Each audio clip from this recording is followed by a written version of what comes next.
شروع اللہ کے نام سے جو بڑا مہربان نہایت رحم کرنے والا ہے۔ یہ باب وسوسہ کے بیان میں ہے۔ الحمدللہ اس سے پہلے کتاب الایمان کے 2 باب مکمل ہو چکے ہیں۔ اگر آپ نے نہیں سنا تو ان کو آپ دیکھ سکتے ہیں۔ آج انشاءاللہ کتاب الایمان کا 3 باب الوسوسہ کے بیان میں ہے۔ حدیث شروع کرنے سے پہلے چند چیزوں کا جاننا ضروری ہے۔ وسوسہ گناہ یا کفر سے متعلق اس خیال کو کہتے ہیں جو دل میں گزرے یا شیطان دل و دماغ میں ڈالے۔ اس کے مقابلے پر الہام اس اچھے اور نیک خیال کو فرماتے ہیں جو اللہ تعالیٰ کی طرف سے دل و دماغ میں ڈالا جاتا ہے۔ وسوسے کی قسمیں، وسوسہ کی مختلف صورتیں اور نوعیتیں ہوتی ہیں اور اسی اعتبار سے علماء نے اس کی الگ الگ قسمیں متعین کی ہیں۔ چنانچہ وسوسے کی ایک قسم تو ضروری یعنی اضطراری ہے اور دوسری قسم اختیاری ہے۔ ضروری یا اضطراری وسوسہ اس کو فرماتے ہیں کہ کسی گناہ کا یا ایمان و تلقین کے منافی کسی بات کا خیال اچانک اور بے اختیار دل و دماغ میں گزر جائے۔ اس کو اصطلاحی طور پر حاجز سے تعبیر کیا جاتا ہے۔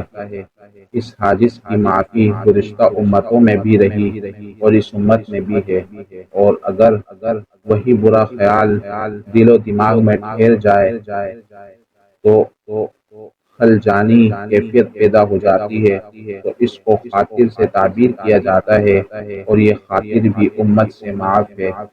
اختیاری وسوسہ اس کو فرماتے ہیں کہ کسی گناہ یا ایمان و یقین کے منافی کسی بات کا خیال دل و دماغ میں پیدا ہو، ٹھہرا رہے، لگاتار رہے، مستقل خلجان کرتا رہے، طبیعت کی خواہش بھی اس کے کرنے کی ہو، اور ایک وہ لذت و محبت بھی اس کی کے تئیں محسوس ہو۔ اختیاری وسوسے کی یہ صورت ہم کہلاتی ہے، اور یہ بھی صرف اس امت سے معاف ہے۔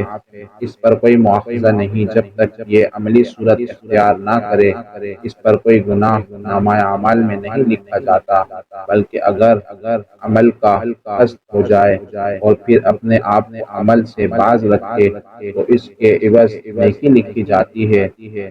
ہم کے مقابلے پر اختیاری وسوسے کی دوسری صورت کا نام عزم ہے، یعنی انسانی طبیعت اور نفس کا اس برے خیال اور برے بات کو اپنے اندر کرنا اور جمع لینا، اور نہ صرف یہ کہ اس خیال سے نفرت و کراہیت نہ ہو بلکہ اس پر عمل کرنے کا ایسا پختہ ارادہ کر لینا کہ اگر کوئی خارجی مانع نہ ہو اور اسباب و ذرائع مہیا ہو تو وہ یقینی طور پر عملی صورت اختیار کر لے۔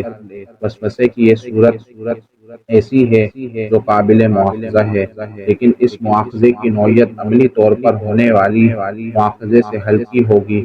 مطلب یہ کہ وسوسہ جب تک اندر رہے گا اس پر کم گناہ ہوگا، اور جب اندر سے نکل کر عملی صورت اختیار کرے گا تو گناہ زیادہ ہوگا۔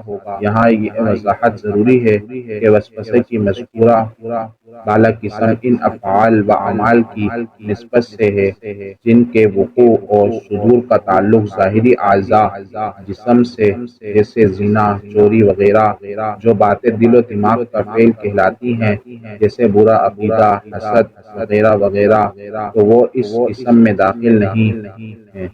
ان کے ہمیشہ استمرار پر ہی مواخذہ ہوتا ہے۔